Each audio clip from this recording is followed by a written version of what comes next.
റബ്ബിനെ നേർച്ചപ്പെട്ടികളില്ല. അല്ലാഹു തആലാക്ക് നേർച്ചപ്പെട്ടികളില്ല. പിന്നെ എന്താ? അവൻ നമ്മളിൽ നിന്ന് ഭക്ഷണം ആവശ്യപ്പെടുന്നില്ല. വമാ ഉരീദു മിൻഹും മിൻ റിസ്ഖിൻ വമാ ഉരീദു യുത്ഇമൂൻ. ഞാൻ നിങ്ങളുടെ ഭക്ഷണം ആവശ്യപ്പെടുന്നില്ല, നിങ്ങളെ ഭക്ഷിപ്പിക്കണമെന്നും ഞാൻ ആഗ്രഹിക്കുന്നില്ല. എന്തേ കാര്യം എന്താ?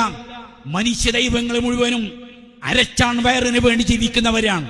എന്നാൽ ലോകത്തിന്റെ രക്ഷിതാവ് വയറിന്റെ പ്രശ്നമല്ല, സാമ്പത്തികമായ പ്രശ്നങ്ങളില്ല. നേരെ മറിച്ച് ആ റബ്ബ് നിങ്ങൾ ഇന്ന് വേണ്ടത് എന്താണ്? ആ റബ്ബിനെ മാത്രം ആരാധിക്കലാണ്. അതാണ് ലോകത്തെ കടന്നു വന്ന സകലമാന പ്രവാചകന്മാരുടെയും പ്രബോധനത്തിന്റെ ഒന്നാമത്തെ ദിനത്തിലും രണ്ടാമത്തെ ദിനത്തിലും അവസാനം മരണാസന്നായി കടക്കുമ്പോഴും ആ പ്രവാചകന്മാര് ഈ സമുദായത്തോട് പറഞ്ഞു പോയ വാക്കതാണ്. ഖുർആൻ ആ കാര്യം സാക്ഷ്യപ്പെടുത്തുന്നു.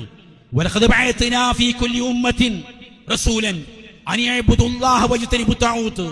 റബ്ബിനെ മാത്രം നിങ്ങൾ ആരാധിക്കണം, ആ റബ്ബിൽ നിങ്ങൾ മറ്റൊന്നിനെയും പങ്കു ചേർക്കരുത് എന്ന അടിസ്ഥാനപരമായ കാര്യം പറഞ്ഞു കൊടുക്കാനല്ലാതെ ലോകത്തിലേക്ക് നാം പ്രവാചകന്മാരെ പറഞ്ഞയച്ചിട്ടില്ല എന്നാണ്.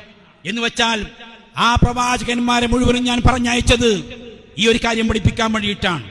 ഏകനായ റബ്ബിനെ മാത്രം ആരാധിക്കണം, ആ അല്ലാഹു നിങ്ങൾ മറ്റൊന്നിനെയും പങ്കു ചേർക്കരുതെന്നാണ്. ആ റബ്ബിന്റെ സൃഷ്ടികൾ ആരായിരുന്നാലും